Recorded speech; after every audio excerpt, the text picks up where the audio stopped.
means that the number one pick in the 2021 NBA draft goes to the Detroit Pistons. Who's got the number one pick in this year's draft? Who's got the number one pick in this year's draft? Basketball! Select Isaiah Stewart. The Detroit Pistons select Killian Hayes. Sadiq, that was absolutely sensational. I don't know what went into that process. I met the criteria to be selected, but I wasn't. From long range. Oh! Yes! Detroit basketball! What is going on, everyone? Welcome back to another edition of the Palace of Pistons Podcast, brought to you by Believe. Aaron Johnson, and joining me today, Jasper Apollonia, bringing you this week's edition of the show. Jasper, my friend, how are you doing? I'm doing okay, Aaron. I just got off watching my favorite soccer team, Juventus, put on an absolutely despicable display against Benfica. So I've been in better moods, but we actually have a little something to talk about in terms of the Pistons this week. We were worried about our topics, and luckily the NBA gods provided. Thank you to Hoop Jesus. We appreciate you as always. So, Aaron, I'm excited to talk about what we have this week. How are you doing? Not too bad. I'm very thankful that some stuff came out of the woodwork for us to talk about. And we've gotten saved by the bell a few times in that regard, where we've been coming up on a show and we're just like, what are we going to talk about this week? Well, we got some good stuff this week to chat about, to discuss, partially because of Stephen A. Smith, partially from some other stuff to get into. Excited to get into all of that. Before we do, though, let's talk about who makes this podcast possible. None other than BetOnline. BetOnline is the fastest and easiest way to wager on all your favorite sports, contests, and events with first-to-market odds and lines. Find reviews and news for every league, including Major League Baseball, NFL, NBA, NHL, combat sports, esports, and golf. BetOnline continues to be the top online resource for all your sports information, from live in-game betting, props, and futures. Head to BetOnline today or use your mobile device to join and make your first sports bet. Use our promo code BLEAV50, BLEAV50, to receive your 50% welcome bonus on your first deposit. BetOnline, where the game starts. Okay, so our first topic is essentially just Cade Cunningham. There's a couple media pieces, media notes surrounding Cade Cunningham that have come out over the last week or so.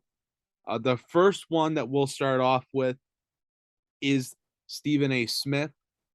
Stephen A. Smith was in Detroit recording a live edition of First Take, I believe last week, and he had some comments about Cade Cunningham.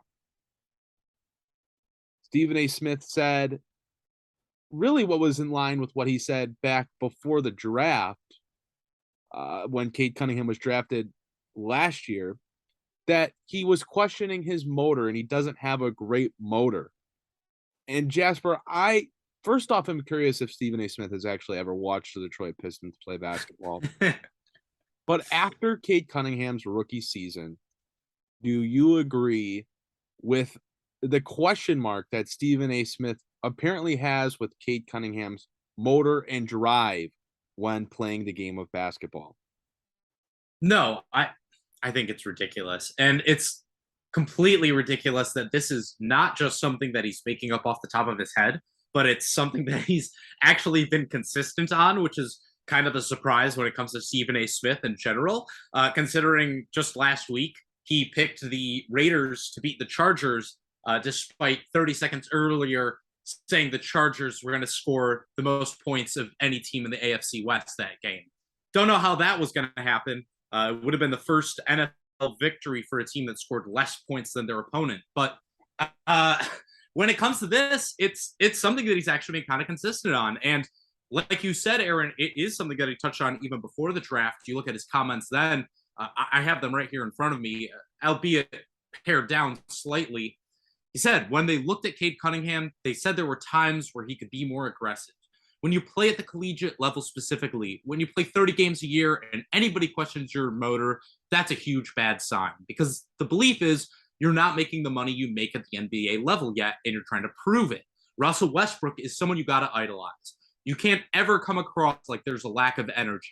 That's always a red flag for me. And that to me just, speaks to the fact that he even admitted he did not watch a lot of Cade Cunningham in college, but B, also just talks to a total misunderstanding of what Cade Cunningham's game is. The reason he's not Russell Westbrook is because that's not what his game is. He's not the type of guy that's just going to viciously attack the defense with his athleticism night in, night out for 48 minutes, if possible. He is the dude that brings it all together. He's the guy that keeps things under control. And when you're saying that he should be playing more like Russell Westbrook, well, we've seen the downsides of a player like Russell Westbrook, where he's not able to get his teammates involved, where he's not able to call the game to dictate the pace of things in a way that it is advantageous to his team. Cade Cunningham is. So for me, this is a totally absurd criticism of Cade Cunningham, an absurd criticism of his game, and one that completely misunderstands what makes Cade Cunningham special.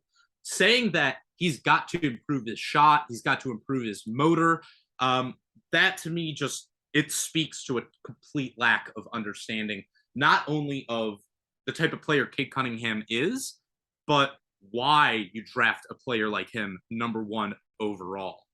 Aaron, I'm interested to hear, do you see anything to this? Because I think it's also, to be fair to Stephen A. Smith, he's also said, look, Cade's got skill. He clearly belongs in this league. He has even said he's the guy that he would have taken number 1 overall. So it's not like he's totally ripping apart Cade Cunningham, but I'm just interested, do you think that there's any merit to what he's saying? Because for me, there's nothing in those comments. Yeah, I didn't really get that whole idea of questioning Cade Cunningham's motor before the draft, and certainly after the historical rookie season that he had in Detroit. I don't feel that way now either. I think, obviously Stephen A. Smith's going to make some comments about the different franchises in Detroit when he comes into town. He made comments about, I'm shocked to see anyone wearing a Lions jersey in the building. I'm surprised there's more than one person. Or he said something along those lines.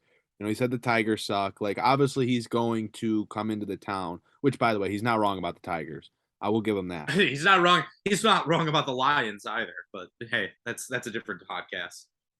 So obviously he's going to make some claims. I think this is probably the worst one he made while in town. To be honest with you, like I just don't see the merit to this. And in talking about motor and comparing it to Russell Westbrook, like yes, like Russell Westbrook's game is based on his motor, but also Russell Westbrook's game is, at least it used to be, which is probably the version of Russell Westbrook that Stephen A. is thinking of when he talks about this, is Russell Westbrook's game is predicated on his athleticism. And that's not Cade Cunningham's game. Cade Cunningham is not similar to Russell Westbrook really in any sense of the imagination when trying to talk about the archetype of player that they are and the archetype of player that they need to be. Like, Russell Westbrook is an athletic, fast freak of nature who could just overpower and beat his opponents to the rim. That's not what Cade Cunningham is. We've always talked about Cade Cunningham in this sense of he's a methodical, break you down, beat you as soon as you make one small mistake. That's all he needs to get to his shot, to get an angle at the rim. Like, he's not going to just overpower you, out athleticism you, kind of like the hope is and the belief is and what Jaden Ivey's going to be able to come in and do. Like, Jaden Ivey is more of the Russell Westbrook archetype, quote unquote, than what Cade Cunningham needs to be. So I don't think Russell Westbrook's motor is the thing that's being, I guess the right way to put this is, like, Stephen A. Smith is calling Russell Westbrook's athleticism his motor, essentially. And that's just not comparable with Cade Cunningham. They're two completely different players. Cade Cunningham is a perimeter scorer, not just a finisher at the rim. Like Russell Westbrook is a finisher at the rim. He doesn't shoot well, so he can't do that. Like, I just don't understand the claim here. I feel like he could have said so many different things about the Pistons that would have more than likely been true, because the Pistons have just been piss poor over the last however many years. So he could have gone with literally essentially anything else. But going at Cade Cunningham, I don't think, at least in this regard, like if he would have came out and said, oh, Cade Cunningham, I don't know if he's really a point guard. You look at how much he turned the ball over. You look at, how he played against the Lakers, or Anthony Davis blocked him when he went to the rim a couple times. Like, I don't know if he brought out that and there was at least like, oh yeah, Cade did actually struggle turning the ball over last year, and he looked like he needed some other playmaking around him. Like, that would have at least been something where, oh, I could see it a little bit. I mean, I still don't know if he's right, but he did struggle with the basketball a little bit. He did struggle turning the ball over. But he came out with something just completely off base that I haven't heard anybody else talk about.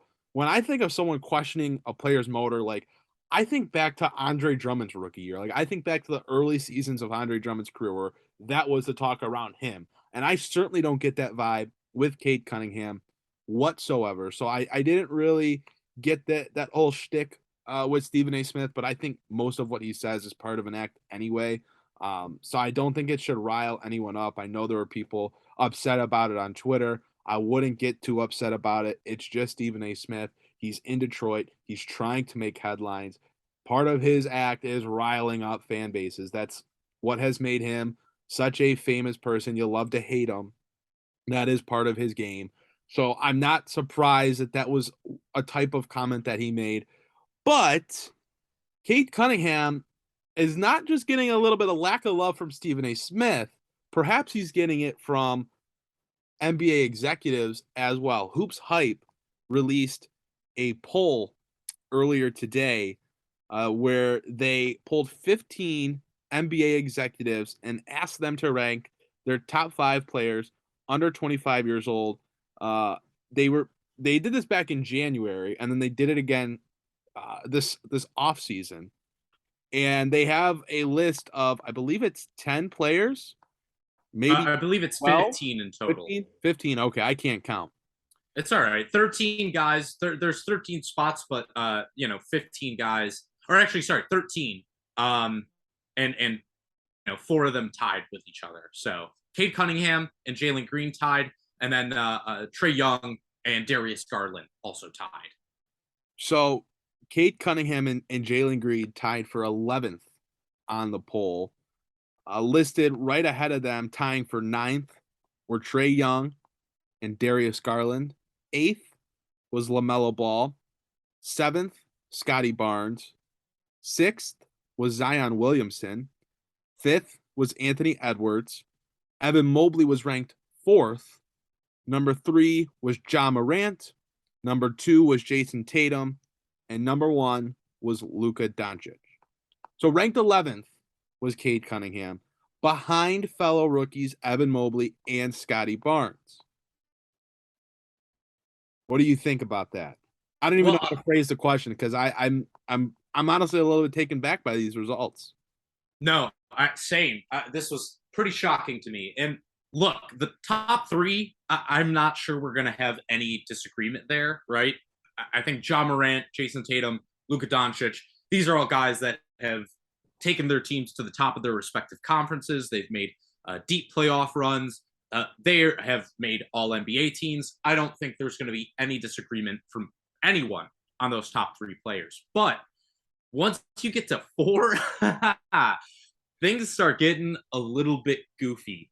And man, I am like one of the biggest Evan Mobley guys out there. I said if it wasn't for Cade Cunningham last year, he would have been my number 1 overall pick, and it wouldn't have been close. But to put him as high as 4, and then not just to have him at 4, but to also have players like LaMelo Ball and Darius Garland, and I'll be honest, even Trae Young above Cade Cunningham when it comes to that potential, I don't necessarily see it. I don't necessarily see it, because when we're talking about Cade Cunningham, and this actually kind of ties into what we were talking about with the Stephen A. Smith thing, Cade Cunningham is not a player that just fits into one box. He's not just a scorer. He's not just a distributor. He's not just offensive player. He's not just a defensive player. He's a complete player. And much like comparing him to Russell Westbrook is like comparing Nikola Jokic to Shaquille O'Neal. To say that a player with his overall skill set is on the same level, frankly, as a player like LaMelo Ball, who has not shown, to me, anything really defensively.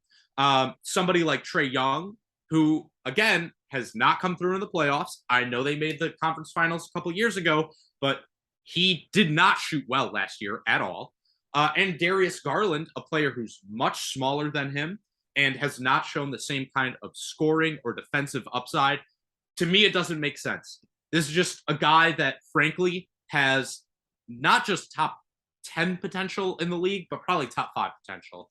And to have him ranked below guys like Evan Mobley, to have him ranked below guys like LaMelo Ball, to me, it doesn't make sense. I would have him as probably as high as 6 on this list. I still think you can make a good argument for Zion Williamson and Anthony Edwards above him. But those other guys, I'm not seeing it. I'm really not. Aaron, I think I'd have him at 5, right above Trae Young. Do you feel any differently than I do on that? I think he has a case to be 5. I think he has a case. I don't know if it's clear cut, but I think he at least has a case.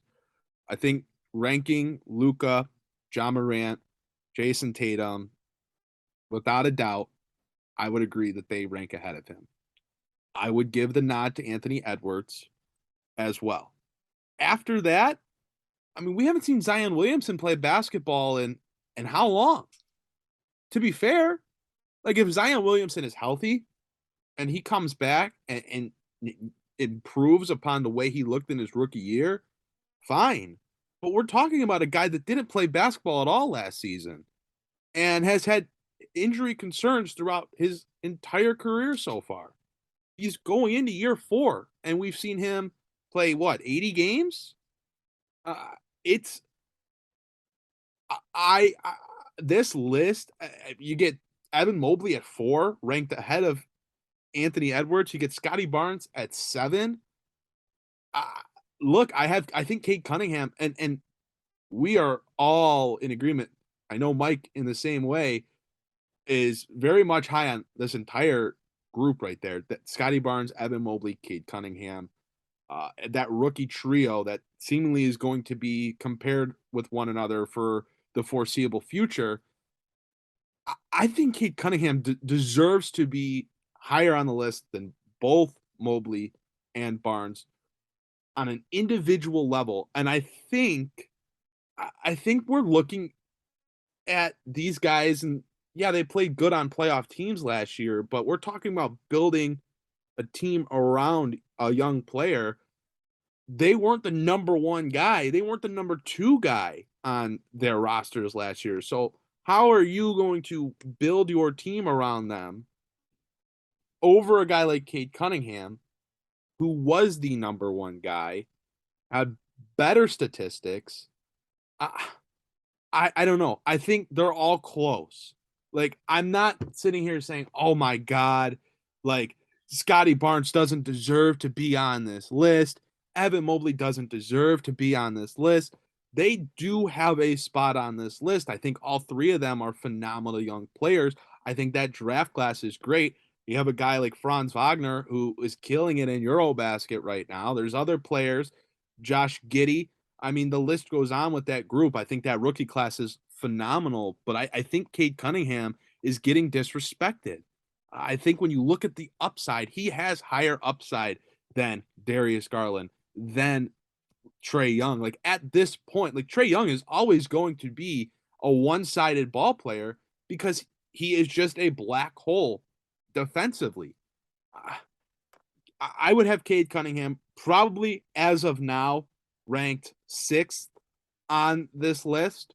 I think ranking him 11 is an underrating, to be honest with you. I just don't love this list, and I'm surprised at how much of a contrast that we have with this group of executives. Now, according to this poll, Cade Cunningham received 2 votes for 5th overall on this ballot. So there are some executives that at least feel similar to the way you and I do, Jasper. I'm interested to see what all of our listeners think about this. If you're watching this or listening to this on YouTube, I will include a link to this list in the description of the video so you can go and check this list out and tell us where you would rank him in the comments below, because I'm curious to see what everyone thinks. I'm curious to know if I'm way off. If I have Cade Cunningham at 6th on this list, am I way off from everybody else? Or are other people in agreement that maybe Cade Cunningham is just being underrated by everyone and not just fans or not just Stephen A. Smith in the media, but also competing NBA executives as well? I'm curious to know what everybody thinks about that. Jasper, anything else that you wanted to say about this list? Yeah, definitely. Because I'm not done with it either. I really do think, and this is an important thing to note, it's not just based on what they've done at this point in their careers. It's based on where these executives feel they are to begin this season. Like, where are they going this particular season? And my biggest issue with this list is when you're looking at players like Evan Mobley, when you're looking at players like Scotty Barnes, or heck, LaMelo Ball, Trae Young, Darius Garland, the question for me is, how much higher did these players have to go versus Cade Cunningham going into this season? Because I think you can look at a player like Scotty Barnes or Evan Mobley, and you can say, perhaps you think, like the NBA media did last year, that they were more impressive as rookies than Cade Cunningham was, for whatever reasons. But how much further do these guys have to go going into their second season versus Cade Cunningham? Because I'm not necessarily seeing this huge jump for Scotty Barnes going into year 2. I'm not necessarily seeing this huge jump in production from Evan Mobley going into season 2. Yes, they can refine their skills. Yes, they can become better than they were. But when we're talking about a player like Cade Cunningham, we're not just talking about like Scotty Barnes going from 15 points a game to maybe 18 points a game. We're talking about like Cade Cunningham putting up 22, 6, and 6 in his second year in the league. And I have a really hard time seeing how a player who does that, who has that kind of capability of improvement from year 1 to year 2, not finishing ahead of the guys that right now are being ranked ahead of him. I'm not seeing how much further LaMelo Ball has to go, unless, of course, he can somehow go from being a terrible defender to being a good one. Same goes for Trae Young. Darius Garland, yeah, he was an all-star last year. Is he an all-NBA player this year? I don't know if I see that kind of leap coming again from him. I can see it from Cade. I don't see it as much from these guys. So, yeah, I have a very difficult time with this list, especially considering what it's purporting to be, which is not last year, but this upcoming season's top 13 players under 25. And I'll say one more thing. First off, I'll say a couple more things, honestly. I really like Darius Garland. I'm a big believer in Darius Garland. I'm very glad that he, built on a rough rookie year, made some improvement year 2, and took that leap year 3. Like, I'm very, very happy that happened for him, because people were writing him off one season in on a terrible Cleveland team, and he's completely flipped the script. He's now one of the darlings of young players in the NBA, where the media, the fans are really behind him. So I'm very, very happy to see that. I also don't think Cade Cunningham was the other person snubbed in this list. And I'm not necessarily thinking about guys who didn't make the list. I'm not going that far out on this. But looking at 13th, who was tied for 13th with Tyrese Halliburton, was Shai Gilgeous-Alexander. Yeah, I was thinking the same thing. I think, to be honest with you, SGA has just as much of a case to be ranked, 6, 7, 8, just as much as Cade Cunningham does. This guy, I get he's played, he's going into year 4 or year 5, but he is, first off, very young for his age.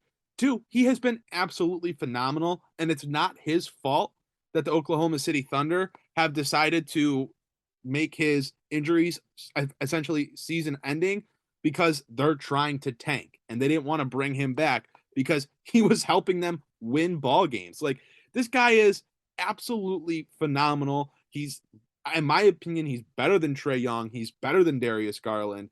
Just in terms of an individual player, I think this is a guy that deserves to be ranked above those guys right away without question. He's ranked 13th. He's ranked behind Jalen Green. He's ranked behind Cade Cunningham. That's insane to me. I think Shai Gilgeous-Alexander has just as much of a claim to a top 7, top 8 spot as, first off, any of the guys that are ranked there, as well as who we're talking about, Cade Cunningham. SG is amazing, and he's a 6'5" guard who's a menace on both sides of the ball. He's a triple-double threat every night he plays. He's improved as a shooter. We have seen him play big moments. We've seen him lift the Thunder through games. The Thunder, who are just a miserably bad team, but they compete when SGA is on the court because SGA is that freaking good. I think that's a major, major discredit to the player that SGA is and the player that he can still become because he is still a very young player. No, I mean, am I wrong in saying that it seems like the only player on this list whose defense was properly taken into account into their ranking was Evan Mobley? Yeah, that's fair. Right? Like, I'm looking at it and I'm like, yeah, Evan Mobley's a great defender. LaMelo Ball can't play a lick of defense. Neither can Trae Young. So why is SGA, whose production is just as good, if not better than those players offensively, but also plays really, really good defense, why is he below them all of a sudden? Why is he worse? I look, you can make the argument for Trae Young because he is such a transcendent offensive talent. I'm less irked about that. I think you can also make the argument that he's a little low. I mean, considering he's made an all-NBA team, which is more than you can say for a lot of other guys on this list. But yeah, SGA being 13, for me, that also just doesn't make sense. I can't in all good conscience say LaMelo Ball going into next year is a better player than him. Like, how? In what way? He has better highlights, yes. But what on earth has LaMelo Ball done that SGA hasn't, other than one Rookie of the Year? Yeah, I mean, that Charlotte team had no leadership last year. They were horrible. This list is not it, I guess, is what I'll say. I think you and I have some very fair gripes with it. And again, like I said, not even in terms of just Cade Cunningham. Like, is Anthony Edwards ranked below Evan Mobley fair? If we're talking about Zion Williamson and he's still ranked 6th despite all the injuries that he's had and all the games missed that he's had, and he's still ranked behind Evan Mobley. And I love Evan Mobley, but I just don't think it's fair. Like, Evan Mobley might end up being better than these guys. I can see that world, but I'm not sure if we're weighing players the same throughout this entire list. Like, if we're talking about injury concerns for SGA holding him back, well, then why wasn't that the same for Zion? Because Zion still was ranked 6th. This list, yeah, I guess I just don't agree with the mindset of a lot of these NBA executives, which maybe that's on me, and maybe that's why I'm not in an NBA front office, but I just don't really love this list. And it's not because I dislike any of these players. I think they're all great young players in this league. I'm glad to see Tyrese Halliburton even mentioned on this list, and because I think he's a phenomenal young player, but I just think this list across the board has some serious issues in terms of who's ranked where. Yeah, I mean, it seems like it's kind of a continuation of the Stephen A. Smith stuff. It's kind of a continuation of every criticism I've heard of Cade Cunningham so far. It just seems like the criteria are all over the board. Yeah. It feels like certain people have this one agenda. Oh, he can't shoot well. And then you have other people who have this agenda, which is he's not an athlete. And then it's just, but you look at the total package and like, that's a dude. That's a freaking guy. That's a guy who can make an all NBA team. And it just really feels like people have this bone to pick. I don't know what it is. There's always some reason to doubt him, whether he was in college, now that he's a rookie, now going into year 2. And frankly, I don't understand it. I've never understood it. But I'm really looking forward to seeing Cade Cunningham prove a lot of people wrong this year because I've said it. I think he's the guy. And this is, people pushed back on it a few weeks ago when we said, who has the most to prove of all these Pistons young players? This is why I said Cade Cunningham, because he has so many doubters still. He needs to basically be perfect in order for, it feels like, for him to get taken seriously on the national level. And I think that he has the opportunity to show that he is that kind of player this year. And I really, really hope he does it because there's a lot of people that clearly don't watch Pistons basketball that need to shut up a little bit. Well, I guess we should move on to our last topic. And I'm not sure how we're still here with this, but Kemba Walker is still a Detroit Piston. Kemba Walker was acquired on draft night from the New York Knicks, and Adrian Wojnarowski of ESPN subsequently reported that night that Walker and the Pistons were agreeing to a buyout. Fast forward a few months later, and Kemba Walker is still a Detroit Piston. He has not been bought out. He is still on the roster, and we are only a few weeks away from training camp.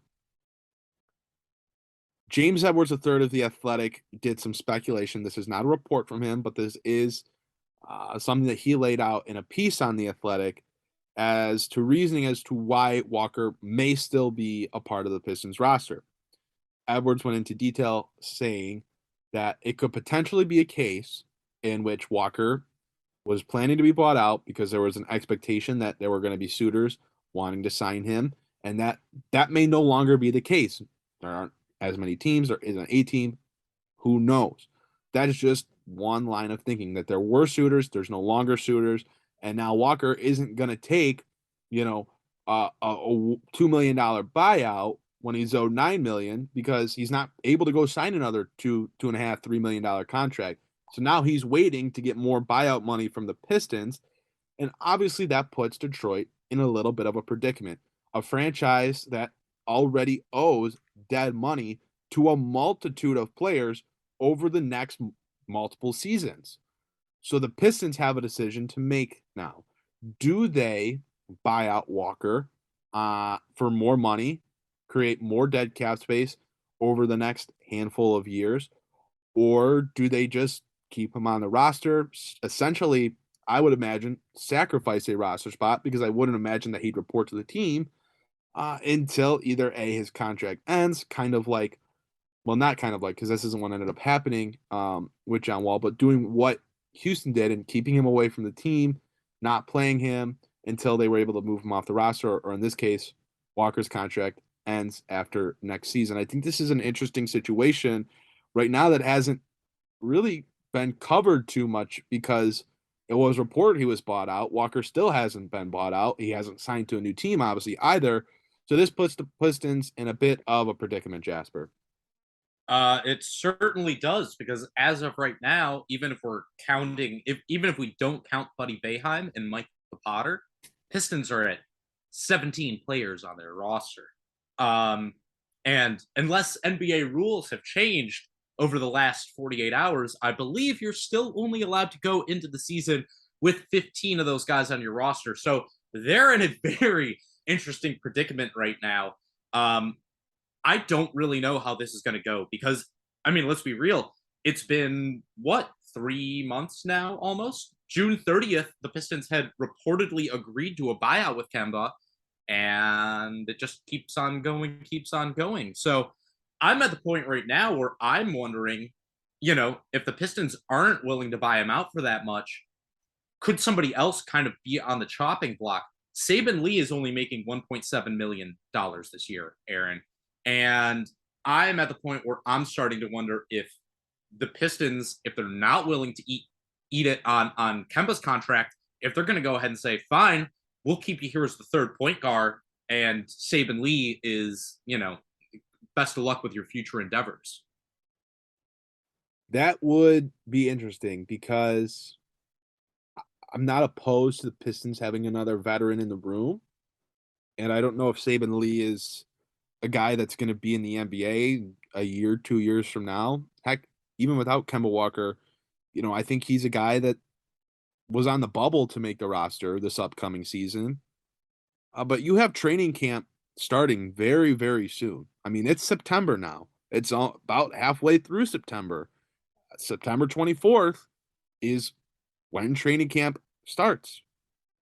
I think it's September 27th. So September 24th, September 27th, whichever. You're less than 2 weeks away from training camp beginning.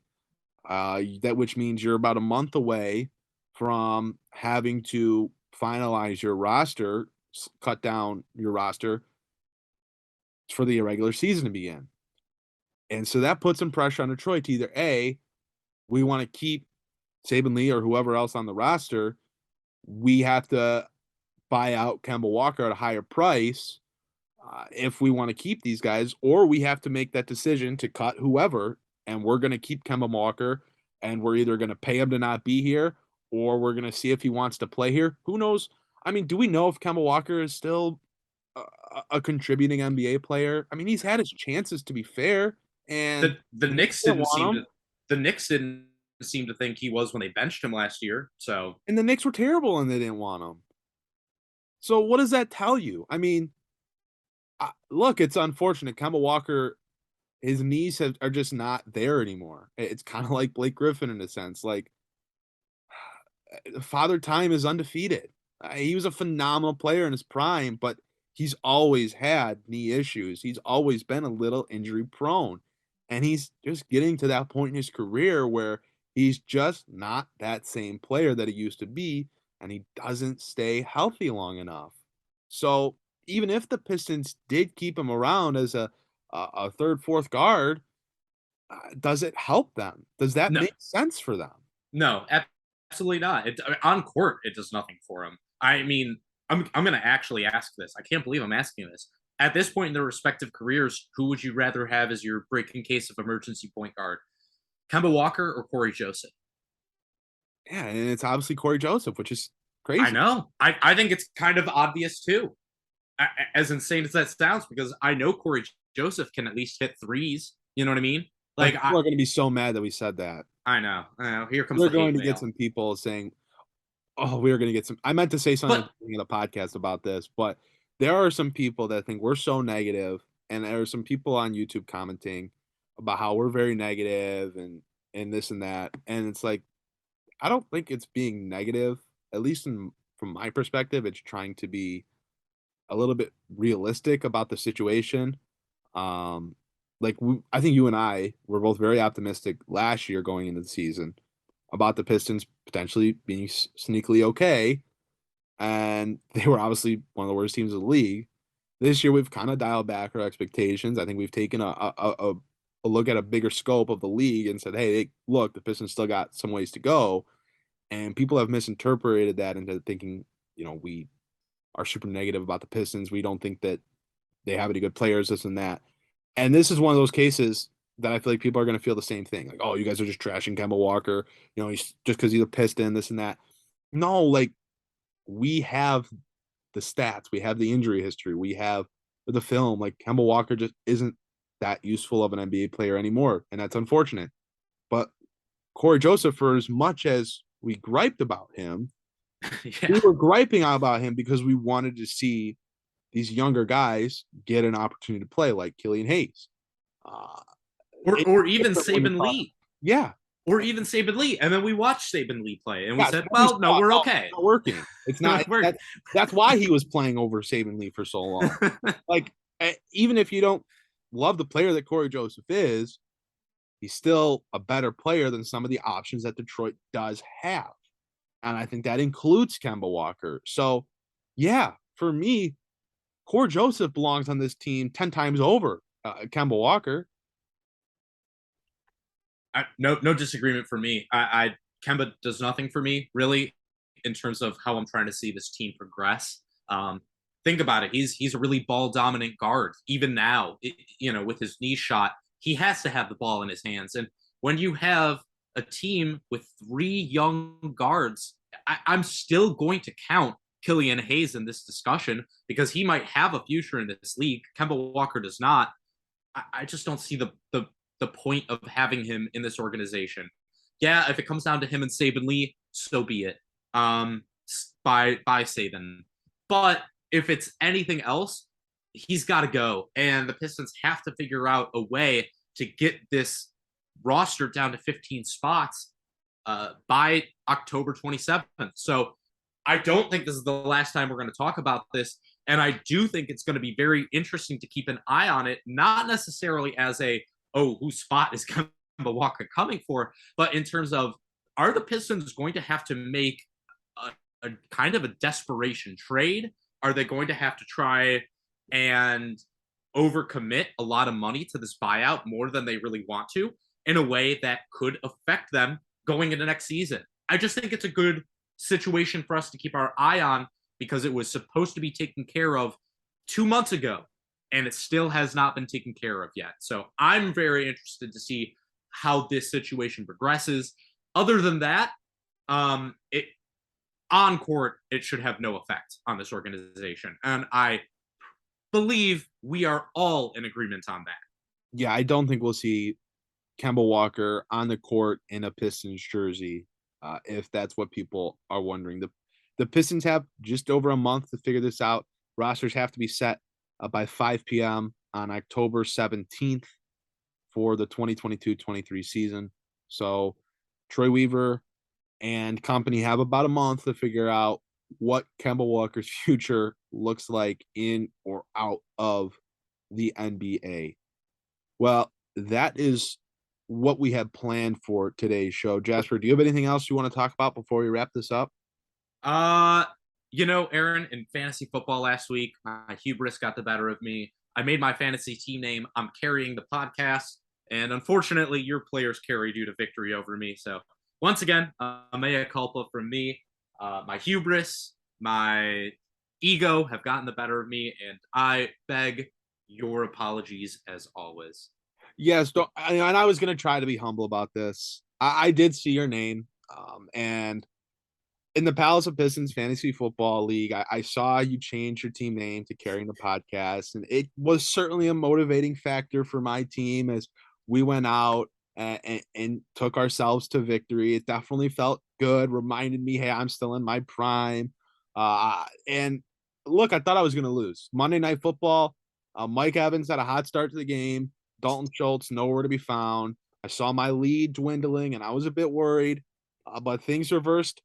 Course of action. I held on for, I think, an 8-point victory, but who's counting? Certainly not me. I believe it was something closer. I believe it was something closer to like 7.5 points, Aaron. But again, who's counting? It was a great win for the program. As Nick Saban would say.